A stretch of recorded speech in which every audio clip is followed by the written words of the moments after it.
مولانا بجلیګر سیدنا یو ځل یو سړی ته پوس وکړلو او دا خبره ورته وکړه چې زما زوی وشو د هغه نه زه څه نوم کېدمه. نو مولانا بجلیګر صاحب هغه له څه مشوره ورکړه او څه خبره ورته وکړه. ملګرو ټیم نه ضایع کوو، په دې کې موږ ټولو پښتنو ته یو غټ سبق پروت دی. راځئ دا ویډیو راسره وګوره. بجلیګر مولا صاحب دا بیان او مخې ته بې انتهایي زیات شعر کوي یار. هغه ورځ د چا زوی شوی ما ته الخه نامه پې کېده، مال علي اکبر نوم پې کېده. وی یاره جي علي اکبر څه زړه نامه ده، داسې نوې غوندې نامه وښیه. ما نوې نامه درته وښیم، مال دغه نامه پې کېده، دلیپ کمار نامه پې کېده. وی چا څوک دی؟ مال د هندوستان یو مشهور ډم دی، پاکستان ته چې راغلی وم ډېر استقبال یې شوی و. ما دا نامه پې کېده، دا نوې ډېره ښایسته نامه ده، د ډم نامه پې کېده.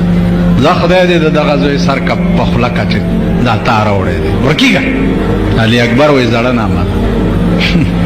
دا خلق دی، دا څه قوم دی. اوس ما نه څوک تپوس وکړي، داسې غوسه راشي یم چې لخته را سره یو دا شونډې پې وپړسم، سخت ورید پرید کېږم.